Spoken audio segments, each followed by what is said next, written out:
Sound good. Cool. Yeah, I'm using my phone again, so I'm in your very capable hands to adjust my volume if necessary. I think you're on parity with us. I think you know. That sounds good. Yeah, cool. Yeah, thanks very much for accommodating my very peculiar time slot. I've just been so busy. I'm actually sitting outside. Do you know what a pure gym is? No. It's essentially your version of Planet Fitness. Oh, okay, okay. It's just a super mainstream gym. Except pure gyms kind of look like Soviet prisons, um, but Oh, they're very cheap. do they serve pizza like Planet Fitness? Yeah, it's just very rundown equipment, very sharp objects everywhere. Oh boy. Um, but it's very local. It's very easy to get to. So I'm just sitting out there, just sipping some pre-workout before I do a big session on the back. I see. But it's good to kind of have a good chat because I know we're trying to arrange something A few days for a now. while. But I suppose it's better. But I suppose it's better timing now following the last video, I guess. Yes, yes. Well, that's why we wanted to have you on, is to discuss the news, and you know, if there was any other additional information to put out there, this is the place to do it. Sure. Well, I'm sure if you don't already know, after a 10-year hiatus, we finally hear the words of Murdoch, Dr. Murdoch, and Murdoch Chan. So it's very good to hear their voices again. It was following my review Hmm. of Murdoch's book. He he hit me up. We had a few email back and forth. I laid this out in the video, and just before I made this video, he shared with me that voice note, and at the start of the video, the little kind of the ghostly images of the Murdoch characters. Hmm. They he shared that with me as well to use, and he kind of said it'd be cool if you just use he almost directed me, zoom in on their faces, do this, do that. He said, just play about with it, do it looks good. Yeah. And yeah, he hit me back up again. He liked the video. In the future, hard to say. I did ask if he was interested in doing some sort of interview or something else, or Uh-huh. maybe kind of the old school style AMA. He's interested. It's in the air. I wouldn't want to confirm anything necessarily, but we'll maybe kind of discuss how they'd want to do that, because obviously they would be an issue with it being on YouTube, but I think kind of like what you and I did, I would probably just post it to Rumble. Yeah. In case it gets But maybe spicy. because of Yeah. yeah, and I think maybe because of because there's a good audience on YouTube, so that would be a good way to where I would take the time to have the YouTube version, then the fully unedited version, because I wouldn't want them to really hold back. That really wouldn't be true to form to ask them to do that. Censor, Um, censor yourself for YouTube. Yeah. yeah, exactly. So, but it's been very interesting. I think when I first spoke to you, I mentioned the first Murdoch video, and it just came Mhm. out of looking for an idea for a video, and that spiraled into that Yes. kind of popping off and other videos kind of growing, and it must have got their attention in some way. And it's maybe just the timing of it, and maybe just it's interesting that no one else had done it. But I think the timing as well.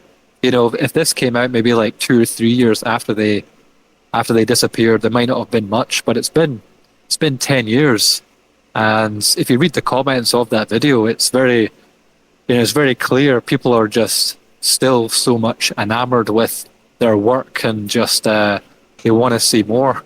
Well, But I don't know anything about their personal life, so it's nice of them just to reach out in the capacity that they have. tell them when the world needed them most, they disappeared. It's like that show Avatar: The Last Airbender. Ex- Exactly. So it's this is I'm living my very own anime right now. This is a dream. But yeah, it's kind of surreal. It's very cool. I'm glad there's a mutual trust in a way, because Mhm. it became from an anonymous email. He doesn't know me.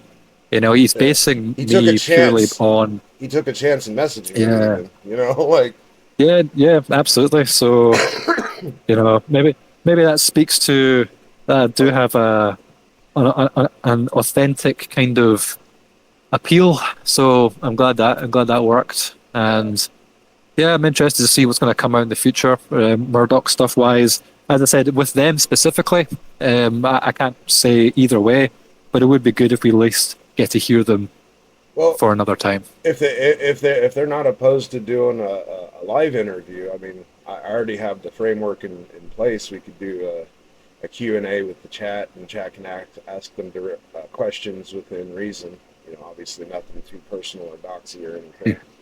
Oh Yeah, shit! exactly. I mean that. Where's my manners? Sterling, this is my co-host Epic. Epic, this is old Sterling. You know, maker of the Murdoch Murdoch Thanks. documentaries. Yeah, it's nice to meet you. Salutations there, sir. Thank you. And are you a Murdoch fan as well?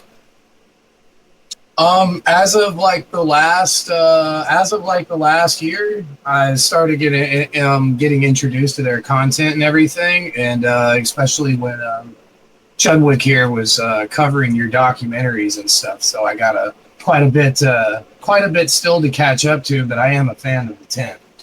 Good, good. Yeah, it's never too late. I think what's interesting is people who have been politically, observing things for a while. You'll still probably get a lot of the references in the e-celebs, but there's certain people that that highlight in the background of the show, and even I'm still thinking, who the fuck are these people? It just kind of goes to show how much of like a zeitgeist it was, but it's still very much, it still has aged well. Well, like how we on the last interview we did, I told you like they would make jokes and memes and stuff, and it's like you had to look it up, and then when you understood it, it's like it was like a delayed laughter. It was like, wow, that's extremely funny on a whole new level. Yeah, like what's brilliant. Exactly. But the memes were so advanced, further research was needed. Exactly. Well, a lot of it I understand from their perspective, because I mean, I was sitting there through all those times what they were covering and making their cartoons about. It's just I wish I would have known about them when they came out, because it was all I was lost in the void during all that political time. I was basically politically homeless, if you would. Yeah, you're in desperate need of some white pills. Yeah. Yeah, well, I mean, I've been in a similar state too, because after 9chan fell, there was like a good 2 years that I wasn't connected to any other white nationalists, even though I still believed in the cause. But it just when 9chan got deleted, I didn't know anyone else to talk to about base topics until Odyssey came about. Yeah, I've always had one very close friend from university who. We're very much aligned. We get to talk about this stuff, but I've not had really anyone else. But I've been quite content with that. I don't really feel the need to, just to feel the need to talk about that stuff all the time. Because in a way, you're surrounded by black pills. It's just not worth, going over it again and again. But but since making that video, it's been, it's good. It's almost reconnecting people in that kind of framework again. The comments, people are. They're not alone. The show that they once remembered and loved is still been loved by, tens of thousands of other people. So hopefully it catches on. Hopefully some other people get to see it. It still seems to be getting some good views. I know YouTube can sometimes. You still there? Yeah. Sorry, did I cut off? Yeah. You cut. Didn't know if it was Telegram shit in the bed. It's been doing that a lot lately. That's right. No, yeah, I was just saying. It's good that it's good to reconnect people with the Murdoch videos, and people seem to be enjoying each other in the comments section. So as I said, hopefully with some more Murdoch stuff in the future. But I've been still trying to grind out other content. I'm trying to frame my own content around the Murdoch stuff as well. Trying to make a name for myself within the channel by doing some of the IRL content. I went to a migrant protest last week. That was fun, and I'm making a sequel to the PSYOP tier list video, which should be quite good fun. That was a really good video. There was some nitpicks that I had, but I'm also former Army PSYOP, so like I'm not gonna bust you too hard because But overall, it was like a B+ video. Like I really liked it. Yeah, it was quite easy just to throw together as well, because I could have spent a lot of time researching various PSYOPs, but I thought, fuck it, I'll just throw together some like half-arsed ideas, and then the good thing about that video, when you make the next one, you get to make adjustments. You get to say, well, I'm going to move this over here, move that down there. Make everything very organic and just have a. As new I think that's a good way to. As new information. Yeah, it's a good way to. Light. Yeah. It's a good way to engage the audience as well, because some people had some good comments. So I like the idea of snipping comments, showing that on the video, saying this guy had a good comment, this guy had a good point, and then we reshuffle some stuff, and that can drive, a good engagement on the channel and stuff like that. Well, and as far as Rumble goes, like, say you do the interview with them, put all your spicy stuff on Rumble, and then just when on your YouTube, it's like I have to play by YouTube rules here, but over here you can get the unfiltered, the raw. Yeah, absolutely. I've not utilized my Rumble as much as I should. I posted a couple of videos, but it's pure laziness that stopped me from doing the rest. But I should get around to that. Prior to releasing the Murdoch one, I just did because I knew it would maybe get a bit of hype. Mm-hmm. I did make an X account, posted it as well, so that's maybe getting some traction. I made like a Telegram as well, where I'll format the memoir that they gave, so I'll be able to kind of show that in a PDF as well. But I think what I'll do, just to kind of tease it out a little bit, I might make the recording first, then release it all at once. But I'm not really sure the best way to do it. I want to do it in a way where it's not rushed. I want to do it in a way where it's you got to give it the attention it deserves. Yeah, because they have been away for so long, so I don't feel the need to rush everything out. It's kind of like, they are very elusive figures, so playing into the sort of teasing and elusive nature and that kind of mysterious energy, I think that's kind of the approach I need to take. Yeah. Well, if they're willing, I mean, we already have the live stream style set up here. If they're interested in doing it live, or so you could put in a good word for old Chudwick and stuff. Yeah, because as that he said he listened to our initial talk. I think he may have done that as a means to vet me, because it's not a video, it's just me off the cuff talking to you on the phone. So I think after that, I think that maybe gave him the green light to reach out, and here we are. So it is very strange that I am the one to do it, but then again, no one else made this sort of content on YouTube. It's kind of like you're the first it was one. An unfulfilled niche. It's weird because it is such a popular thing that had an effect. Yeah. So it's interesting that there wasn't really any similar style, because that's not to kind of not to put the content in a negative light, but it's just classic sort of YouTube slop. You know what I mean? It's like a video essay about a very niche topic. People just love that shit. Well, remember, I don't remember what episode it was, but Dr. Murdoch said that the overlap of people that like shitty internet cartoons and can understand high culture is a very narrow overlap. Right, yeah. Well, we'll see. We'll see how much the Murdoch stuff. Yeah. We'll see how many more views it gets. But I'm glad they did. It's gave the channel a good kind of boost in the algorithm. It's it's very much helping me out. It is, if anything, it's just a huge favor to me for like no reason in a sense. So it's I'm just gonna try take advantage of the positive situation that's been put on me. Yeah, I mean, I would see it as a blessing, because it truly is. I mean, bro, like, you did something unthinkable, because when Murdoch went away, like, we didn't think that they would ever hear from him again, especially as the years went by. It's like, everyone's like, I wish they would come back. Does anyone know how to get a hold of him? It's like, no one, and then you come around, and then like, yeah, all of a sudden he's at. What was your reaction to hearing them in the video? It was like partial disbelief. I won't lie, because it's like there's no way. Did you think it was AI? Well, I mean, it was pretty good AI if it were.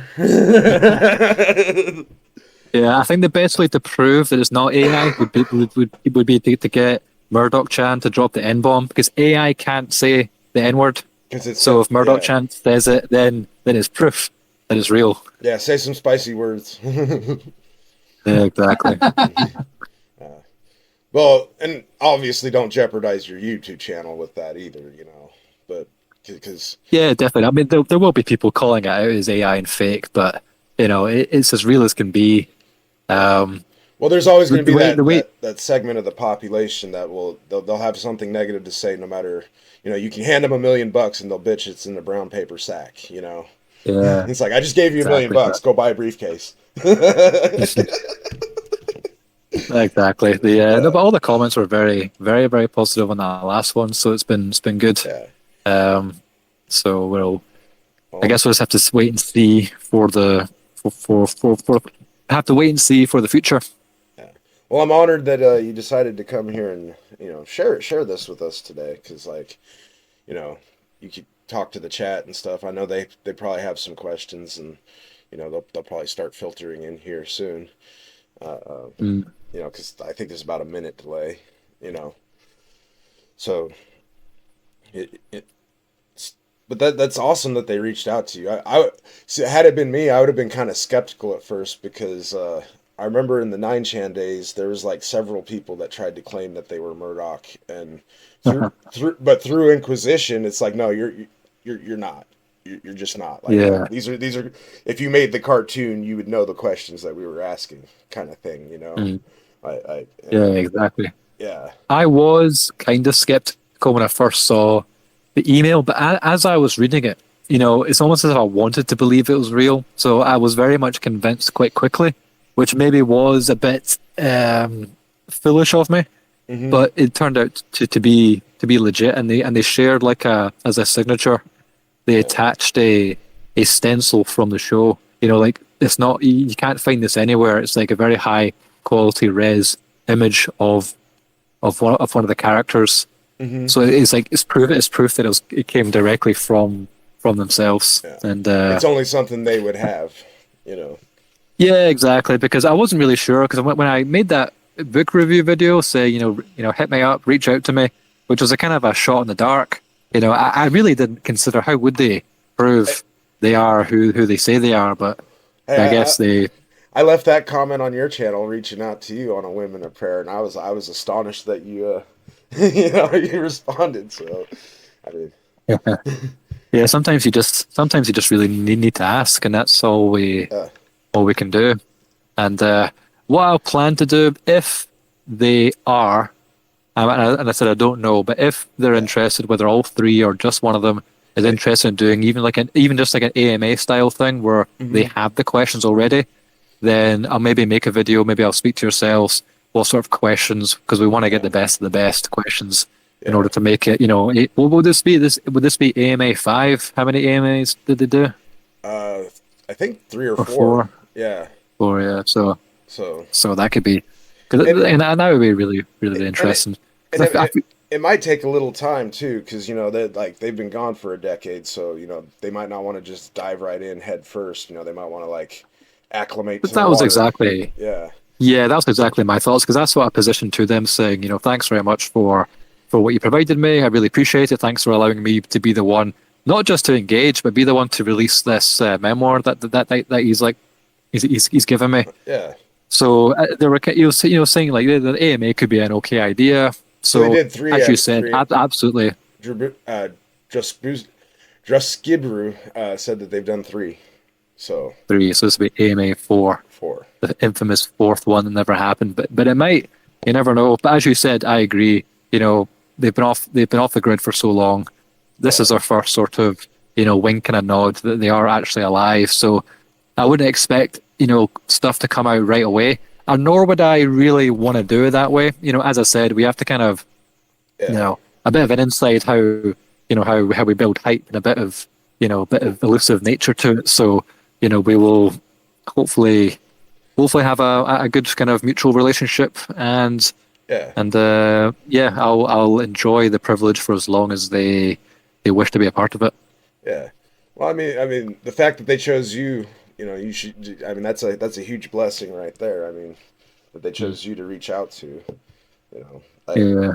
like if I'm ever able to have a conversation with them, because like I've been watching them since 2015, 2016, and I remember the environment when they stopped making the shows, and I'd love to talk to him like, hey, this is what's gone on since you left. This is the state of things. And show him some video clips and some pretty historic stuff that like this is what we're working with now. Because no, well, I know I told you a little bit, but it's like you get these people that they appear to be straight up, and then like as time goes on, they expose themselves as like grifters or scum or operatives, and it's like that really hasn't changed much since when they were making the show first, but it's like a different degree of it now.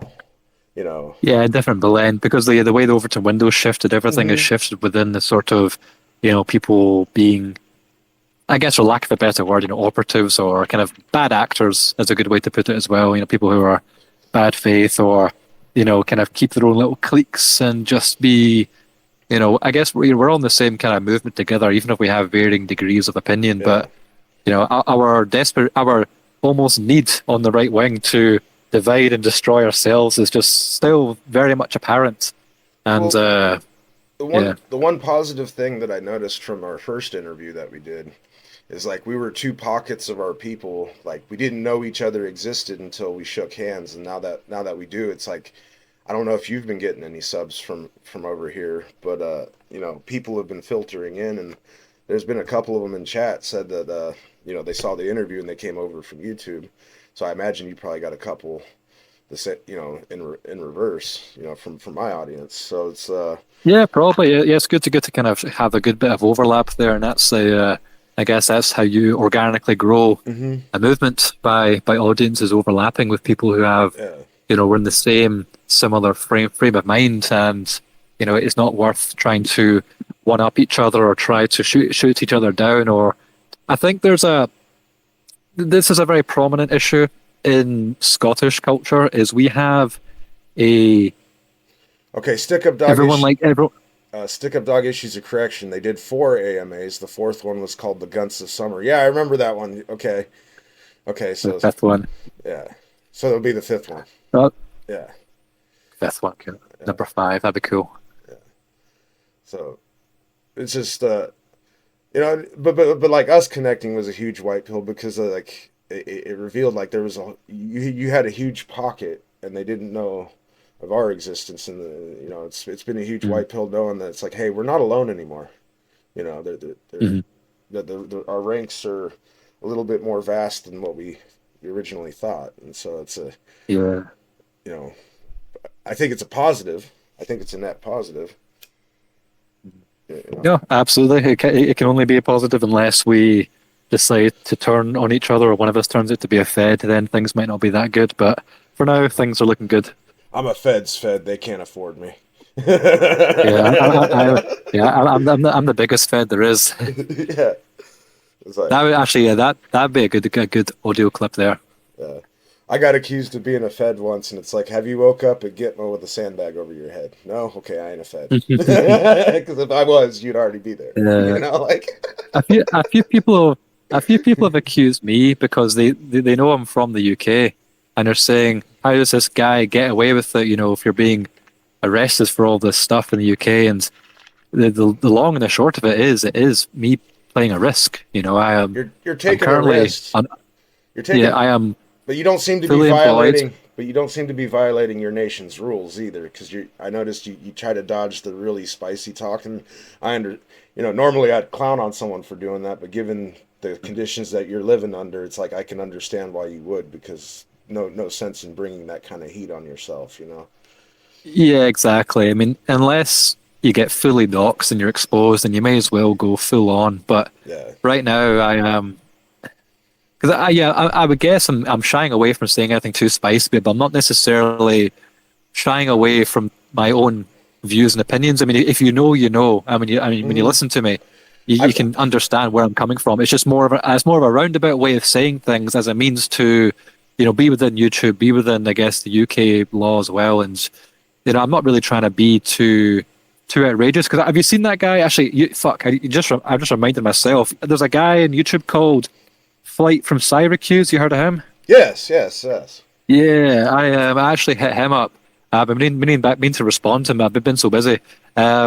His content's really good, but he's like almost too edgy for YouTube in a way. I don't know how long the channel will be up for because I thought this guy is really cool. I was watching the videos. I thought this is really cool, but I wouldn't even say the things he's saying for YouTube reasons. So hopefully the channel stays up because he makes great stuff. Yeah, yeah.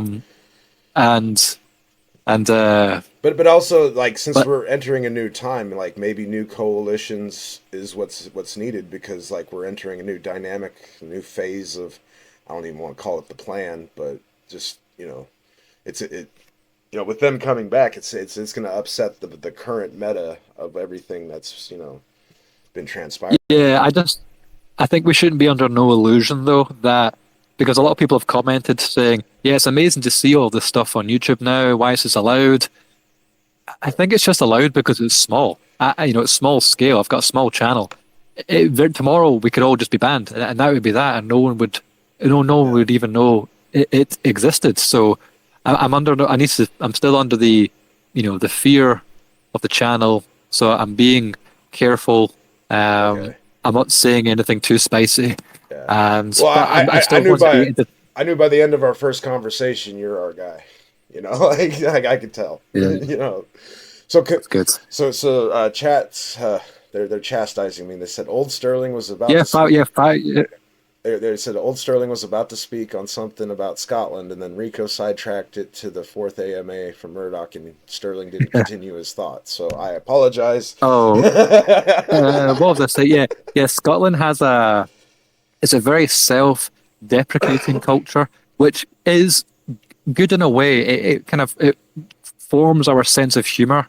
We're able to make fun of ourselves and each other.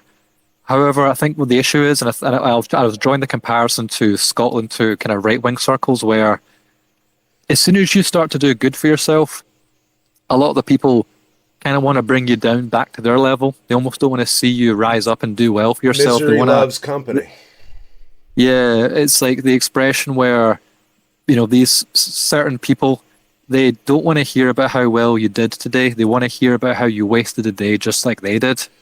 Yeah. And that's sort of what I feel in certain right-wing circles, where let's say someone gains a bit of traction on whatever it might be, and then immediately there's like some sort of gay falling out between two people who should be on the same side, but for gay reasons they've decided to go in some gay drama. I could cite several examples in this last year alone. Well, and even recently, I mean, I know out with our circles, I saw the Owen Schroyer off of Alex Jones, and they had a bit of a falling out. I'm sure they'll reconcile. I don't know anything about it, but I saw those drama, and I thought that we don't need to see that. It's a shame that it had to come to that. They're on the same page. They had a disagreement. Who cares?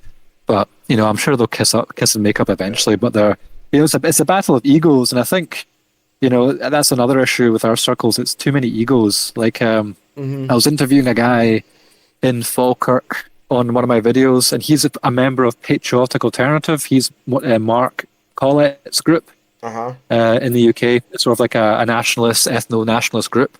Yeah. And that split, and the split group became something called Homeland.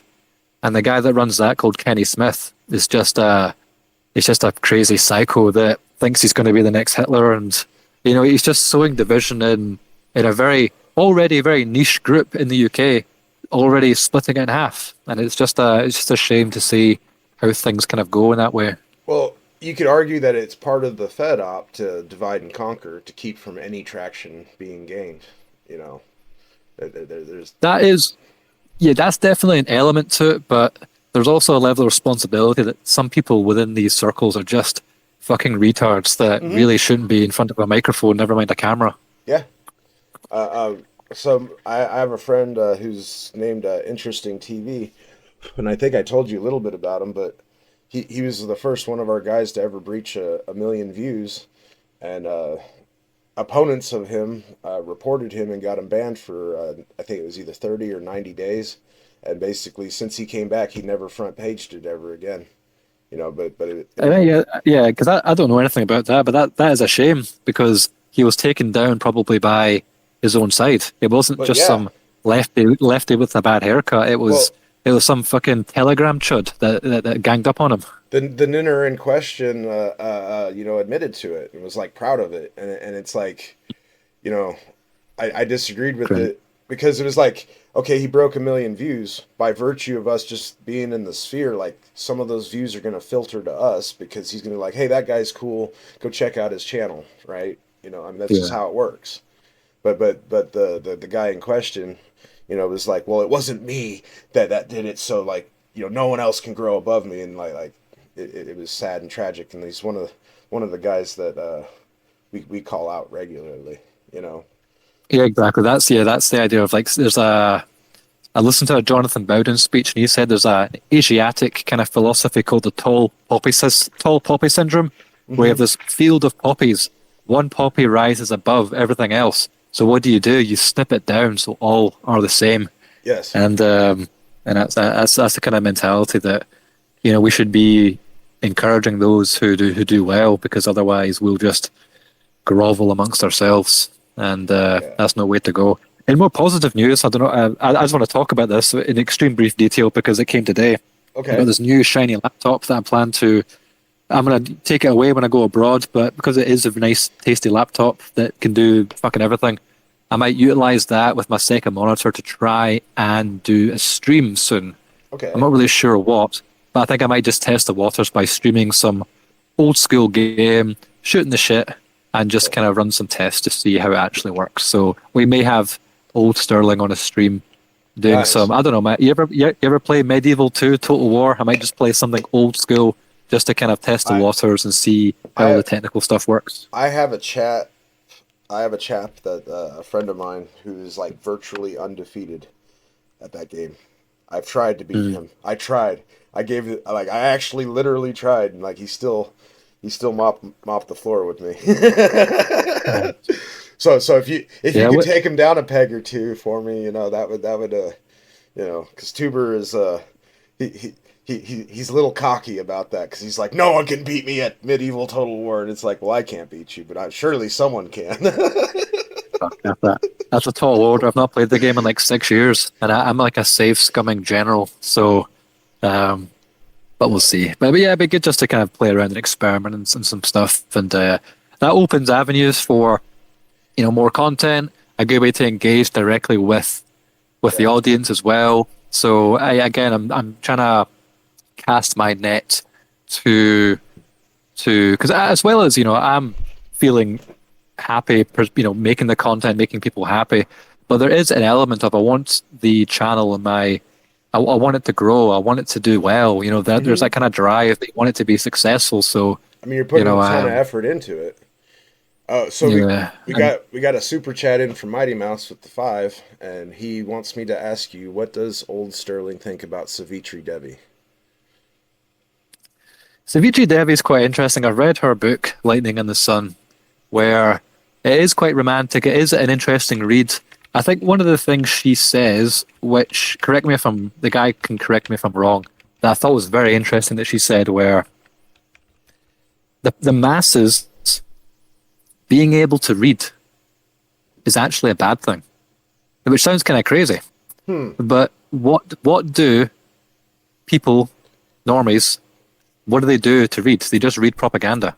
They just consume stuff they're told to learn. If you can't read, you can't absorb the propaganda that they're feeding you. And it's almost like she tries to argue that it's actually a bad thing that everyone can read. I thought that was, I mean, I don't necessarily agree, but it is an interesting thought that, everyone learns how to read because so they can read like how to microwave their fucking burger, and then they read the news. That's all they've used their ability to read for. I have not read that book in a very long time, so the broader arguments of her, So she talks about Hitler and Genghis Khan and is it Ahmet Khan or something like that? so I like it. our group is kind of critical of Devi, because it's like she has done some good, but also like she promotes the esoteric Hitlerism, and as Christians, Yeah, that there- stuff is interesting. I like to read it. It's interesting, we should read but I it don't to necessarily understand it. subscribe. But Yeah, it's more like quite it's more quite funny. Not really funny. It's just kind of I do quite like that kind of. I don't subscribe to it, but there's elements that are interesting. Kind of like is it Miguel Serrano? I read Mhm. like one of his books as well. He's a fucking schizo Chilean guy that tried to find the kind of the gateway to the underworld in Antarctica. Literally went on a fucking mission to do it. Obviously didn't succeed. Yeah, she was definitely an interesting character of her time. Was she half English, half Greek? And you know, she went to India to almost help the Axis and the Axis powers, and you know, she's fascinating. You know, we have to give her that. Yeah. And I wanted to read her book. Is it Gold in the Furnace? You know, is it her thoughts after the war. That could be an interesting read, but yeah, I don't subscribe to the esoteric Hitlerism. Yeah. There's elements of kind of mysticism and esotericism that I do quite like. I like kind of stuff that Julius Evola kind of outlines, but he links it into a radical traditionalism. He himself is Catholic, so there's elements to take away from it. Yeah. It's kind of like if you ever watch those Robert Stafford videos, there's all this kind of like secret societies, the Knights Templars, the Rosicrucians, the Freemasons, all these things. It's not just to be thrown aside as just satanic babble. There's stuff that is interesting, but we have to like separate it. I'm not smart enough to separate it, but I like to at least know about it in a way where I can apply it to, I don't know, a broader understanding of things. But I wouldn't claim to actually be that super knowledgeable about it. I just used it as a means to understand if Atlantis existed, which, FYI, it definitely did. Well, also, like, you know, even like if you're critical of Devi, you should read enough of her work to be able to like be able to defend your opinion of it. You know, because you know a lot of people have opinions in ignorance, and they'll have opinions on topics they literally know nothing. They know nothing about, and when you get caught on that, you look mighty foolish. So it's like if we're to be the best, we have to you know, dissect and defend why we have the positions that we have. You know. Yeah, absolutely. I think I think a little video of that setting yourself that's a good way to illustrate my foundation. It was that Jonathan Bowden speech of him kind of talking about it's about Nietzsche, but only talks about Nietzsche for about 10% of the time.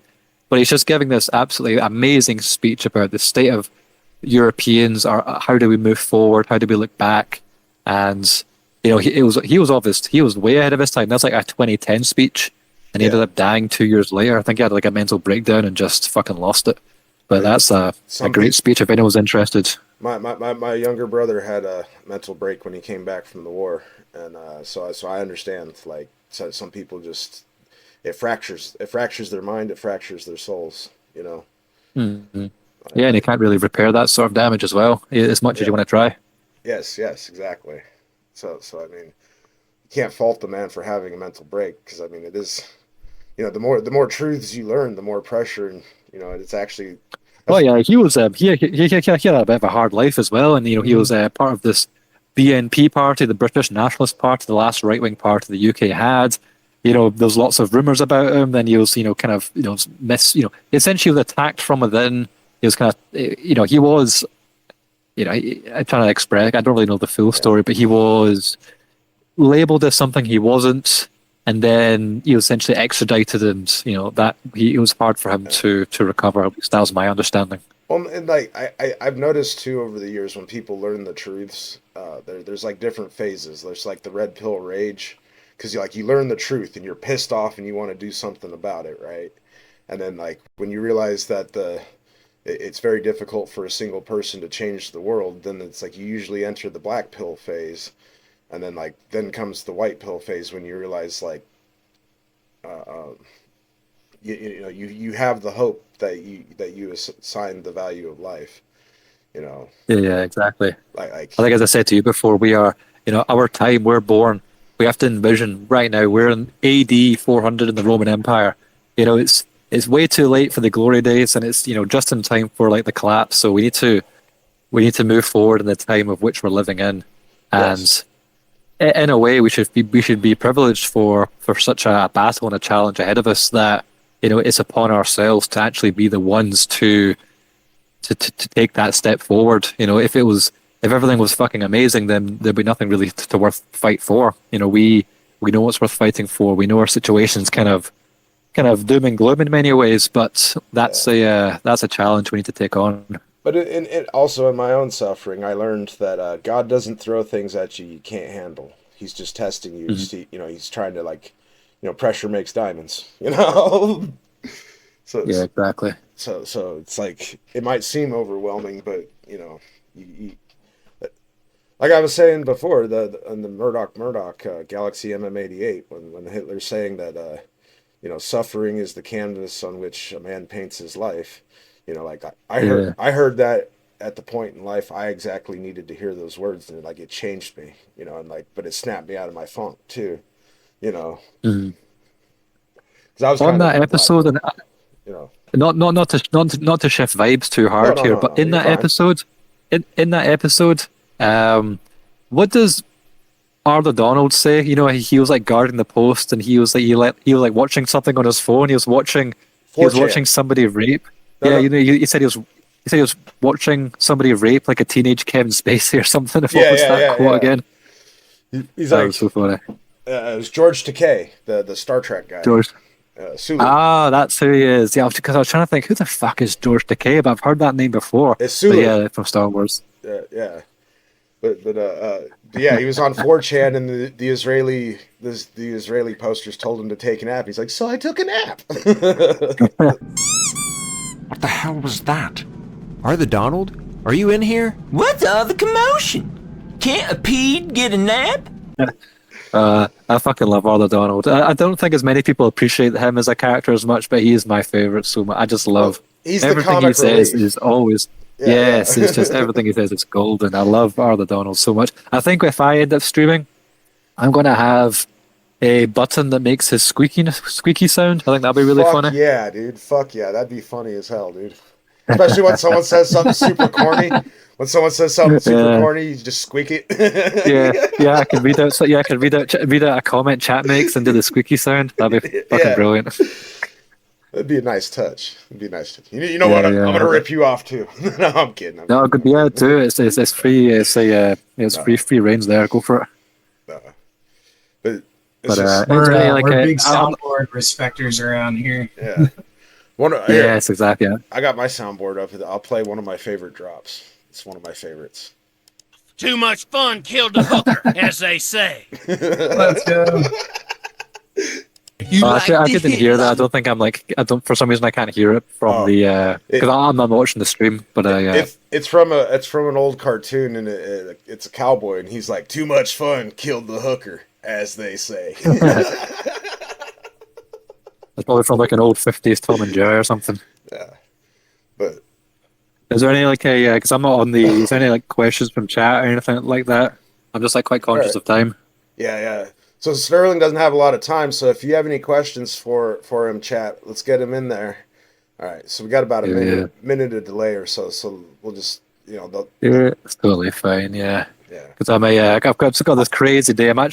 This may sound insane to Americans, but I am actually only as of being a 30-year-old man. Now I'm actually learning to drive. That might sound insane to the Americans, but I've just put it off for so long. Well, I've been to Europe, and like the cities there are structured in such a way that you don't necessarily need a car. Like you can survive. Yeah, fine I without can. one. Yeah. Yeah, I get like a bus to work. Takes 20 minutes. It runs all day. At mall jobs, I would walk to work. I've had no reason to have a car. It would just sit outside and collect money. The only reason why I'm doing it now, just because I need to do it eventually, right? Mm-hmm. And with my travel plans next year, I just need the ability to like rent a car. It's as simple as that when I'm abroad. Yeah. So that's why I've been so busy, as well as trying to churn out content, go to the gym, working full time. I've been trying to fucking learn how to drive a car at the same time. So I've just been all over the place the past like, week or two. Yeah. Well, if you ever should find yourself in the States, you can, I got a spare room you can crash in, and I'll take you out to the range, and you can taste the forbidden fruit of shooting guns. That'd be cool. But there is actually a shooting range in Scotland that I've been to. There is? Wasn't anything too fancy. Yeah, some guys have some rifles and stuff. Nothing too fancy. Just sort of like 2.2 rifle. Some guy had like a lever action 44. That was really cool. But that's really it. There's like no pistols, no nothing. It's very, very strict up here. Farmers can own shotguns, and that's about it. So I would love to go to the States one time. I would love to do just like kind of. I'm not. It's so big. There'd be so much to see. I would love to do kind of some of the East Coast. I wanted to go into kind of the flyover states, 'cause and then I'm in go. Missouri. Yeah, there's so So and kind of in the middle. there's some Civil War battlefields around here I can take you to, so you can Yeah, that'd be cool. I've been wanting mean to learn a bit more about the Civil War. I think somebody commented in my video I did about books. They were like commenting a good kind of book about Robert E. Lee, and I thought that could be quite good, a nice kind of biography to kind of get into it, because I know the gist of it, but it's just something we are very we know none of the details from in the next from town in the over. UK. In the next town over, there's this. He's a retired attorney, but he has a used bookstore, and like I had to stop going in there because I'd walk in there and like paychecks would be spent, right? And no, he approached the last time I went in there. He's like, I have a first edition release from 1890 of Robert E. Lee's autobiography, $300, and it's like, I'm not saying that's not worth it. It totally is. I just don't have the $300. Yeah, that'd be cool. I went through a phase of buying a lot of books as well, and a book that a series of books I've been wanting to buy. If I ever make it, I would love to buy maybe a first edition or close to, Edward Gibbon's A Decline and Fall of like the Roman Empire. It's like a 6 series books written in like the 1760 or something. Oh, nice. And it's I've got some of the volumes in a newer edition. It cost me like £2 or £3. I would love an old school edition I found of his work. at the thrift store a couple of years back. I found it was a hardcover, and it was the complete history and mythology of the ancient Greeks, and it was $2, and it's like, wow, $2 gets the unlocked the keys of the entirety of Greek history. Yeah, I was similar when I was maybe like 9 or 10 years old. I watched like a television show in the UK. It was called Time Commanders, and it was I made a video that kind of talked about this as well, where it's essentially like a family, and you're essentially controlling somebody playing the original Rome Total War. That's all it was. It was just like really, really cool, and so that got me interested in Roman history. And then my mum just bought me some ancient Roman history kind of textbook, kind of like an easy to read one out of a charity shop. And then from there, as you say, the keys to this obsession was handed to me, and I've never really looked back. I mean, I'm a dad, and so like that book on the ancient Greeks, that was the bedtime book, and it took us. We read a chapter a night. It took us almost a year to make it through that book. But it's like you got to read the classics. It's a must. I mean, we're building upon civilizational knowledge. So like to go to steer towards the future, you have to understand the past, I think.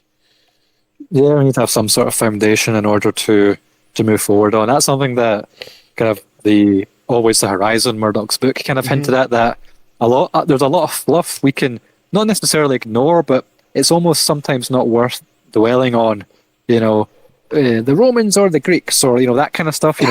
We take the essence of these things to move forward, because sometimes obsessing about them in a sort of autistic kind of chud telegram sense is unhelpful. Yeah. But we need the strong foundation. I think that's really what a lot of people, white Europeans are missing. It's that foundation from which to take the first step from. That is really what they're missing in essence. And it's a shame. When I spoke to a lot of people at that migrant protest, I wanted people to tell me how they felt. I'm not sure if you saw any of the shorts that I made. I was asking people. You made shorts? No, I haven't seen. But I also like some YouTube. I was asking people, would you rather your country be taken over by legal and illegal immigration from third world, or would you rather be called racist? And everyone said they'd rather be called racist, but every time I would speak to them outside the camera, they would always come back to framing their arguments that they're not racist. And I said, I don't care. I don't care about your black friends. I don't care about you telling me you're not racist. They had to preface everything they said as they're already in defense mode. They're already worried about what they're saying is actually, possibly dangerous, and Well, because we, the we R need to knock word, people out of that frame of mind. well, the R word is in effect the same power as the N word to blacks is. Look, Yes. I'm not racist, and then they flagellate themselves, and it's so like Yeah. when someone calls you a racist, and you're like, and That's how we need to kind of approach it now, because the mindset is still they need to justify their own position, that they're not this, they're not that, before they can assert themselves. But slowly but surely, I mean, luckily, because of the hubris of the left wing throwing that word around like it's going to shut everyone down, it means almost people nothing are now. starting. Yes, people are starting to notice. All what will happen is the language will shift again, and we'll see what other derogatory expressions to be used to put us down will be used, because once they realize that's no longer useful or valuable, they will cast it aside and put something else in its place. Well, I was having a conversation the other day, and like someone unironically in a real life conversation is like, "Oh well, he unalived himself," and it's like it made my eyeball twitch. It's like, you mean he committed suicide? No, he unalived himself, and it's like the fact that YouTube rules have now had a ripple effect into the English language, Yeah. in a pretty permanent way. It's like it saddens me that that's like part of the common vernacular now. It's like unalived, like you mean he died? Yeah, I Like think we, a part of it as well, where I'm actually guilty of that to an extent, where I think it must have been when I was still in high school. Do you remember the expression YOLO? You Mhm. only live once. Yes, It was really yes. cringe. It was really cringe and gay. YOLO, But then we bro. would begin to say, Yeah. because we would begin to say it ironically as a joke. But Mhm. as you continue to say it ironically, it eventually becomes part of your own vocabulary. Mhm. And then we realized that we're just being just as gay as everyone else. So we had to really cut that out because we were saying YOLO unironically. We thought, what the fuck are we doing? Yeah. So again, I think people do embrace these new vernacular terms because of what other people say. Sometimes they Yeah. do it in a jokey way, but eventually, if you end up just saying it in a normal sentence, then you're just saying it because that's the word that came to mind. Yes. But well, because remember, you've read Orwell, right? Remember, I only read 1984. Yeah. but you remember when O'Brien is tormenting Winston, and he's like explaining to him newspeak, and like when O'Brien tells Winston, he's like, in 50 years, the people will not recognize the conversation that we're having today. I Which is so true. If you watch an interview between, say, I was watching an old interview with Enoch Powell on I forgot the talk show, some American guy, and just the way the comments were all thinking what I was thinking as well, where the way they have their conversation, the way they conduct themselves, you just simply don't see that anymore. So we've already seen how conversation, especially when it comes to politics, has changed to be so different. And yeah, I agree. In 50 more years in our own world, yeah. the discourse will be changed so much, and I think a lot of it is due to how information is also spread. Yeah.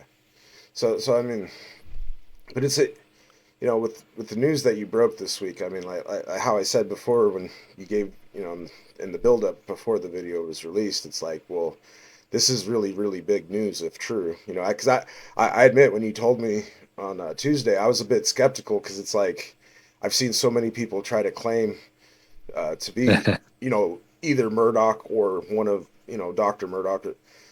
There was a streamer. That existed. It was a pretty tragic tale how his channel imploded. But he kind of pimped his girlfriend, and she played like she was the real Murdoch Chan, and it's like, it's like, no, I'm the real Murdoch Chan, and it's like, well, last I heard from Murdoch Chan, she got married and had a kid, and you're with a guy that's pretending to be a Jew, so it's like, and he's clearly not Murdoch. Well, no, his voice like not even close to Murdoch. So it's like, so what happened to Murdoch, and where's the kid? Like, Yeah, I could definitely sense. Yeah, I could definitely understand why you'd be skeptical, and but yeah, just it is what it is. It happens, and here we are. It's crazy, isn't it? No, but when you said that you had a way of vet it, it's like, okay, well, I have faith in you, so I don't think that you would steer us wrong. Like so I trust your judgment on when you said that, and like, but when I saw the Murdoch Murdoch clip where they were in the void, it's like it was very surreal because it's like this is new. I've not seen it, Yeah, it's like but like there's no way this could be real, even though it is real. Like yeah, it's pretty, yeah, it's wild, and yeah. Again, I think that's all it needed. It's just to hear their voices again. Because I did ask, I did ask, can you send me a clip or something? And that's what they provided me, and it's probably the best thing they could have sent. And they were very very kind to mention me as well, and make reference. Well, they always seem I like like the decent idea. people. They always seem like decent Yeah, people. absolutely. So I too have listened to the AMAs, and I remember. But it was like, Yeah, if I was ever to make merchandise, it'd be good to get a T-shirt that just says "Fed Glow Up Honeypot" on it. just wear that around. Yeah, that'd be funny. I'm actually wearing. I've not a. I'm actually wearing my Murdoch top now because I bought a large, and it was like too big for me. It's like too baggy, so I cut the sleeves off, and I'm gonna wear that to the gym. Nice. Total. Yeah. Get it. No. The shirt has to say "totally not a Fed." Totally not And a Fed. and the font needs to be like glow in the dark green. Yeah. Yeah. Well, we started working on our project the other day. I sent you some of the test animations. I did see that. Yeah, the animations are very cool. Is any of that generated with AI, or is that all? It's all, How's it actually made? so I drew a lot of the source fit pictures. I drew those myself on the Pixel program, and then I fed it into the AI, and that's what it produced. And I see. That's a good way to do it because it allows you to have the artistic direction of how the foundation should be, and then you can kind of tweak the AI to allow it to kind of manipulate it in a way where it actually looks like the source material. So that's cool. I like what you shared. It's very cool. I like to see how it's gonna pan out. yeah, because my plan, even before you and I had established contact, was like, don't want to replace Murdoch Murdoch, but make something that's close to contemporary, where like people hold it in the same regard. Like where it has at least I mean, I'd be grateful if it had 25% of the impact that Murdoch did. Because it's a big effort to make something like that. It is quite a big endeavor, but the impact it could potentially have is being a piece of media that people can, it's not just watching some chud on the internet talk about whatever, or it is high quality I'm some content. chat on where the internet. heart and soul. Yeah, me as well. But making a cartoon is like it's more of a Yeah. yes. What we do is artistic, but that is like a much deeper, higher level of artistic quality. If that makes sense. Obviously, with it being that, it's going to take more effort to make. Which, I'm glad you guys are finally kind of pulling your resources together to try and see what you can put together. So hopefully you guys can make a good few shorts or smaller videos. Then maybe once it picks off, make something that's far longer. So yeah, we're working on a 5 to 10 minute animation. It'll probably be somewhere in between. It's just going to be the proof of concept scene, and then we're going to build onto it from there. Good. I think it's a good way to do it. Yeah. Because I'm a graphic artist, but I've never really like fully animated anything, so I'm kind of learning as I go too. Yeah. Sadly, I can't really help. I'm like totally retarded when it comes to anything. I can't even edit. I mean, I only learned how to edit. I put edit in quotes. I can put the video together, but I can't actually do anything sophisticated. Yeah, and I mean, and if you're willing to help when the time comes, maybe, I'll have you watch some of the raw footage before release, and you can suggest any edits that need to be made. Yeah, feel free. I'm happy to have a little nosy at that. That'd be cool. Well, because you've been to school, right? Like you've had to write a research paper. So it's like you proofread it 100 times, and there's certain things that you miss, but you hand it to someone else, and they catch it first time. So yeah, absolutely. I think it'd be quite good because I'm very much on the outside. So if I'm not involved, then present to me what you're maybe looking to issue, and if you want just my opinion for whatever that's worth, then I'd be happy to shine any light on anything. Well, because I like to hear different perspectives because sometimes people hit you from something you're like, wow, I didn't even consider that, you know, like. Yeah, and I think something, if we look at, Murdoch Murdoch, it's, you and I are continents across. Hmm. We have very different kind of styles of humor in ways, but also similar enough where we can share a bond across this cartoon. So I guess you want to kind of, with what you're making, you want to make something that is, Uniquely its own far-reaching Yeah. unique its own thing, but far-reaching within our circles from the UK to France to the United States, where everyone can enjoy it rather than it being very what's the word I'm looking for, to I don't know, where if people don't get references or stuff like that. I'm not really sure what I'm trying to say, but you want it to have broad appeal. That's what I'm trying to say. I was explaining to the guys the other day, in a sense, it is a form of immortality, right? Because like Murdoch Murdoch, for example, in theory, people for the next century could be watching that, and so your work will far outlive you, the person. So in a way, it is a form of immortality, you know. Yeah, absolutely. That's why it's always good to make content or write a book or something to leave an impression on the world that might change somebody's mind in 10 years or 100 years time. So yeah, it's a good way to think about it. So Mighty Mouse sends in a buck, and he says, Scotland is so beautiful in autumn. Does old Stirling have any old stone bridges or castles near him? Near me, there's a few kind of nice cathedrals and stuff. I could easily get to some nice castles. Where I was last week in Falkirk, which doesn't have any castles, Falkirk's a bit of a dive. There is actually a town, or technically a city, called Stirling, and that's got a very beautiful castle there. Bro. You should so for one of your like thumbnails one of these days, get you a Old Stirling and Stirling. We'll get a picture in front of that sign, and then like use that as the thumbnail. You know, like, welcome to Stirling. Yeah, yeah. You know, a little meta humor never hurts. You know.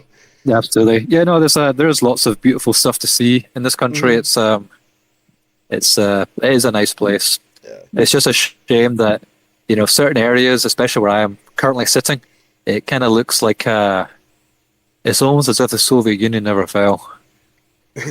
Well, because wasn't it the 70s and 80s like Britain went really hard into brutalism?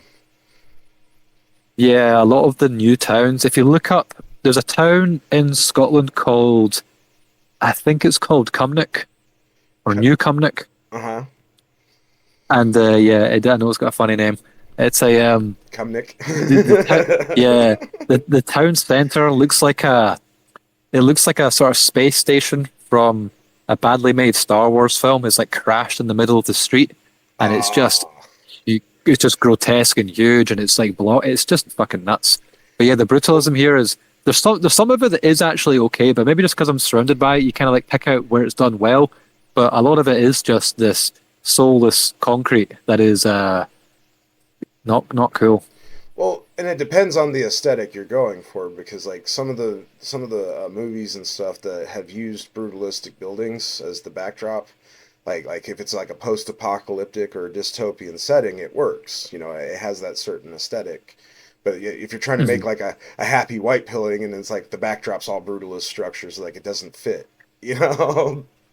Well, exactly, and it's like it fits, but as you said, if your environment is only a good setting for when it's used as a film for a post-apocalypse or a zombie film, that's telling.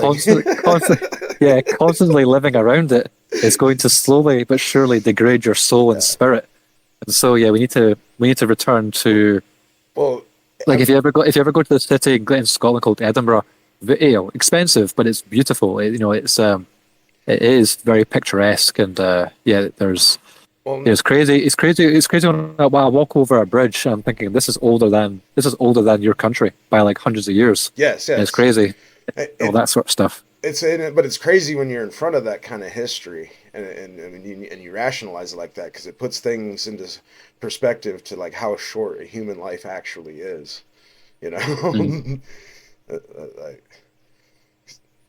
Exactly. Just when you look at your society and civilization, this is something you have inherited. It's up to you to then pass it on to somebody else. So the absolute sort of state of the world we're in, where people are obsessed with destroying it, then it's just a total satanic inversion of But that's why. of tradition in every way. But that's why we have to see ourselves as kind of like stewards of the tradition. We're keeping that spark alive. Yeah, exactly. And just doing anything that we can to preserve it and spread it. And I'm glad to find a little vessel as of doing my part in a way. It's small and gay and niche as it is in some way, helping the cause. So I'll continue to do my part. And hopefully, as my channel grows, as I gain more confidence, as I gain more ideas, then perhaps my impact will be more than just some gay videos on YouTube. I'm just checking I'm a bit conscious that it's just at 5 p.m. here. So I'm just wondering if you want to do some like follow-up kind of questions, or if there's any questions. If not, then I can have some closing thoughts, and I can just go to the gym and crack on with the rest of my evening. I know you're a busy man. Like I'd love to have like a 2 or 3 hour stream where we just chill and rap a bit and kind of because my chat has asked like what kind of person are you in terms like when it's not work. So and then I'm a very I guess I'm just a very laid back. I don't let anything kind of stress me out. I the way I present myself now on the phone is more or less who I am. I'm a man of simple tastes, simple pleasures.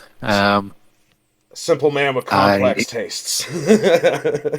Yeah, I guess you could say complex in ways, or no. In a way, no. Our ideas, we are the simple ones. We know what we want. It's simple. It's golden. It's pure. Yes. Everything else is a complicated, degenerate mess. But yeah, I mean, maybe if I end up kind of doing a bit of streaming, there'll be a bit more personalization to things like that. Well, because when you're doing a stream, like in a way, the audience has to get to know you as a person.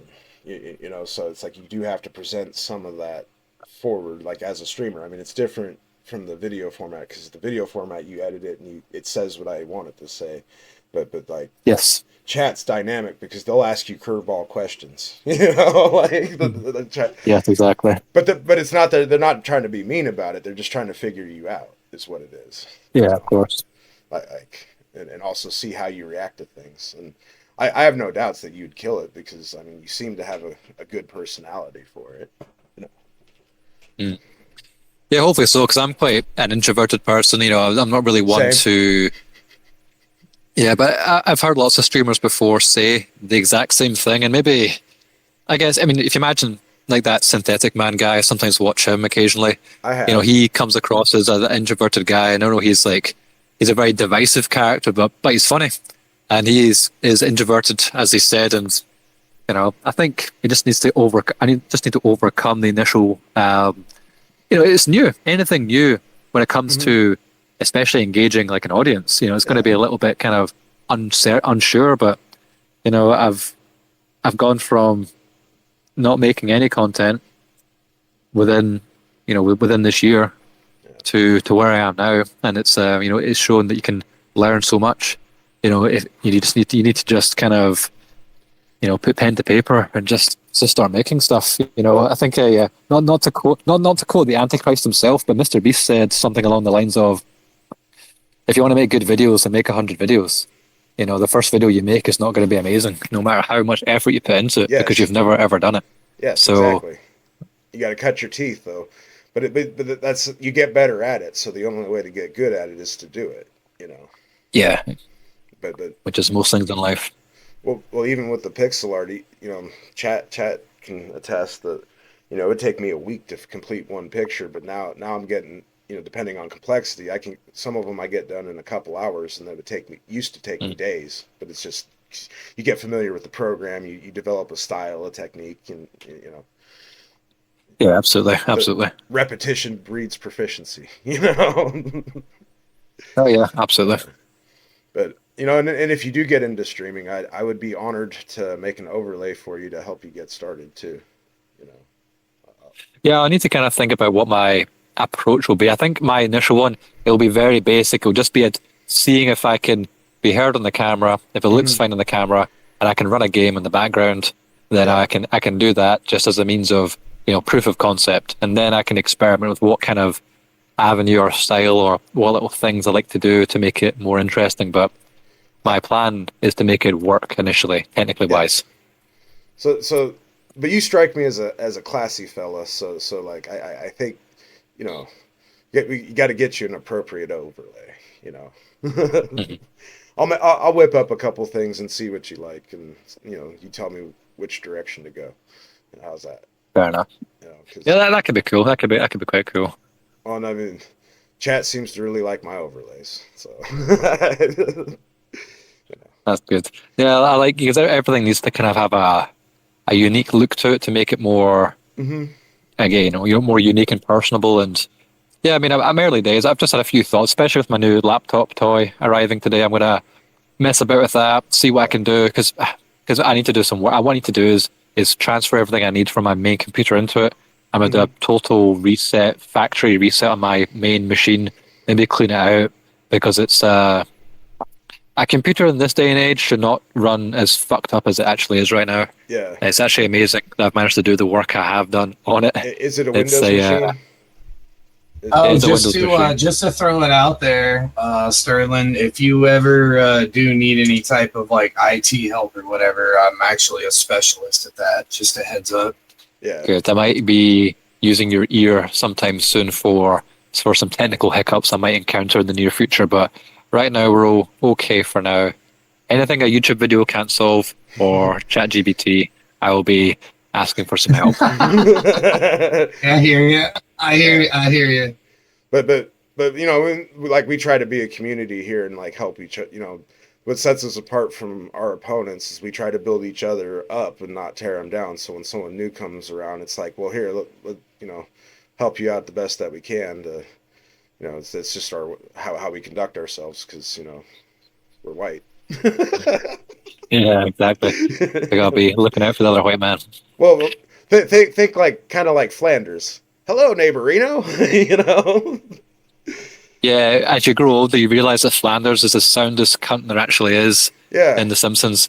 Oh, and that's sorry. I'm trying to avoid using Scottish slang, but to say someone's sound, if I called you a really sound cunt, that's actually an extreme term. It's an extreme term of endearment. To be sound is to be cool, and to be a sound cunt is it's kind of like the Australians kind of use the cunt a lot as a term of endearment, and in Scotland it's kind of similar. It just kind of depends where you are. So does it mean like you're a stand-up guy? Yeah, if I was, I don't know, let's say if you met me for the first time, and I said, "Oh, that Rico guy, he's a pretty sound cunt." That's like the nicest thing. That's the nicest thing anyone can say to you in this country. So it is kind of like saying that, yeah, like old Stirling's a stand-up guy, Yeah. Meaning like he keeps his word, and he's on time, and like he's not gonna. Yeah. Yeah, exactly. He's got it's just it's a term of he is stand-up guy in almost every respect. Yeah. Yeah, I get you. It's like you're speaking a different language, even though it's English. Well, I'm not. A lot of people in the UK sometimes make fun of the Americans for they say to butcher the English language, but I have to kind of disagree. I mean, if you watch any street interview, I mean, the ones I did, people were speaking quite very clearly. But if you encounter some random person, say on the streets of Glasgow, and you try to talk to them, it's not as if you'll struggle. It will be simply incomprehensible, and you'll be amazed that anyone can actually understand it. Because my accent is quite unique. I mean, I grew up on the west coast of Scotland, and it was a very harsh accent. But I think just the way my parents raised me, they really didn't like that sort of. They kind of, even though we were kind of like lower middle class, they saw it's just like really low class, and they wanted me to kind of. And in a way, I do very much appreciate that in hindsight, because it does come across. It makes me sound more. I give off the illusion that I actually know what I'm talking about. If I had a different accent, you would think this guy's a retard, or this guy, I can't understand the word he's saying. So being able to punctuate yourself in a way that people automatically think is interesting, then that is a huge one-up. And as I said, a lot of my audience happens to be from the United States from the analytics. So it's just a pure novelty that people seem to enjoy. Well, and the other reason, like I like watching guys from Europe too, is because the way that you look at America, like we're inside of America, but you're like you're from the outside looking in, so it's like it's a completely different perspective and a different mindset from which you're evaluating our culture, and so sometimes the outside perspective is necessary to wait. I guess we are a bunch of dickbags,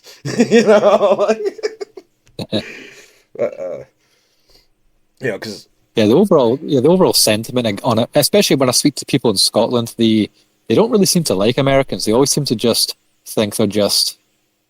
I don't really know why, but they just don't really seem to.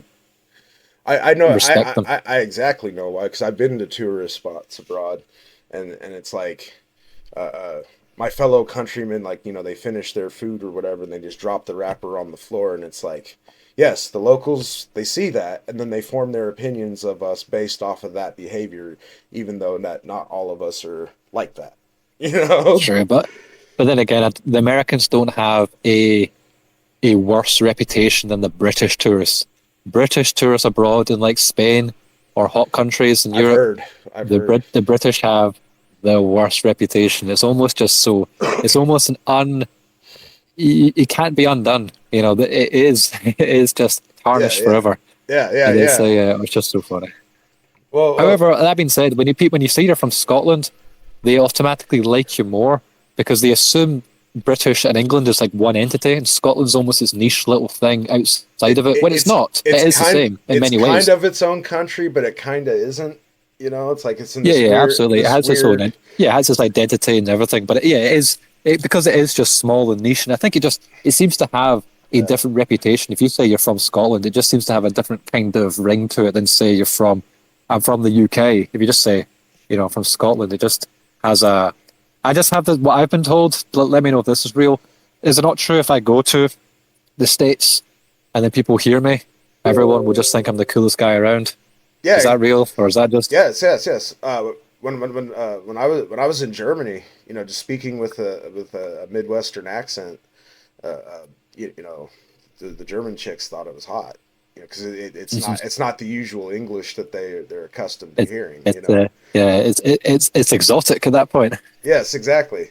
But that's why guys like Randbot were popular, because he speaks English, but he's got the Australian accent, so it's like that Crocodile Dundee type thing, Yeah, exactly. So, but hold on, I'm checking. All right, it's quarter past, or we say quarter past to mean it's 5:15, 5:15. Yes. 5:15. I get the reference. I spoke to America before. They thought, "What the fuck are you talking about? Quarter past what?" Anyways, but any closing thoughts or anything you want to add before I sign off here? Oh, it's big news that you brought to the table. I mean, like hit first, hit hard, because that was one hell of a hit that you got there. I tried to keep everything under wraps, and I was like, just watch this show or watch this video on Thursday. It'll explain everything. Yeah. Good.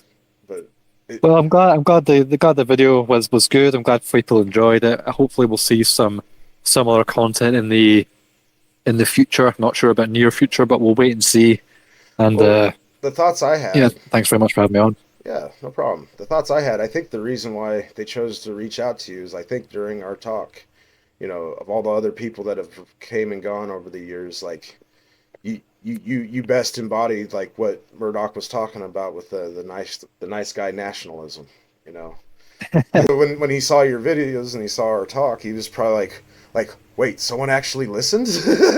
Like, someone finally got it? Maybe as well, because I'm just kind of new. I mean, I'm not new on the scene in terms of what we think, but in terms of being, having my face out there, I'm very, very, very green. Yeah. And so, I've not been around. I've not been, I'm a fresh, I'm a blank canvas really for people. So I'm glad I'm kind of. I mean, you got making some small waves, and we'll see what I can do in the future. I mean, and on your videos, I mean, you have good prose. You your dialect is really good. I mean, so it comes across clear and succinct. At least it does for me. No. Yeah, I think there's stuff to work on. Hopefully, because what I like from comments, there is some good critique. So hopefully, I get some more kind of a feedback on things that really need to be worked on. One thing I need to change is my camera. Like, will kind of focus on, like, it'll center my face, which moves the camera around. So I'm going to change that because I didn't really notice or care for much, but some people have said it's annoying as fuck, which I do understand.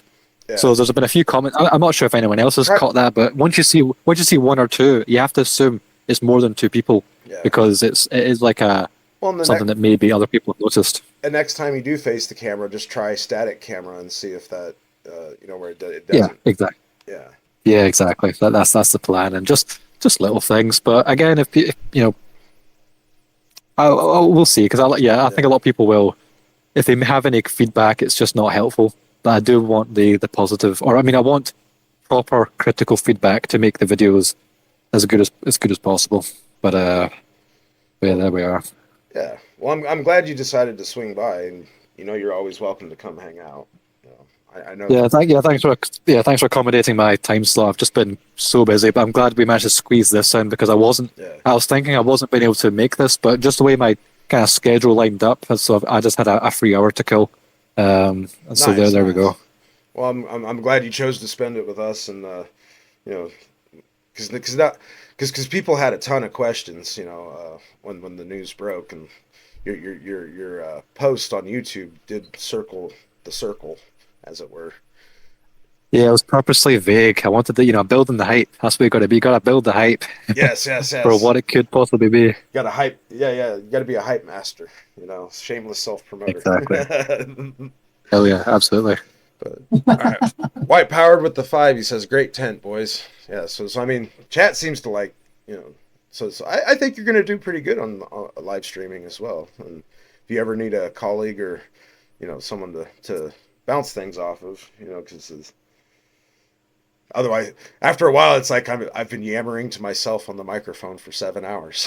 Yeah, exactly. I imagine mine will be far shorter to begin with because of the, if they've been brand new, the energy it'll take to do it. Mm-hmm. But we'll see how it goes. But let me check the last time there. Yeah, 20 past 5. Right, I know you. Appreciate I appreciate the chat, and we'll maybe work something out in the near future. And thanks very much. Yeah, well, thank you for hopping on, and we'll talk to you soon. And you have a good rest of your evening. You too. Thanks again. Bye bye.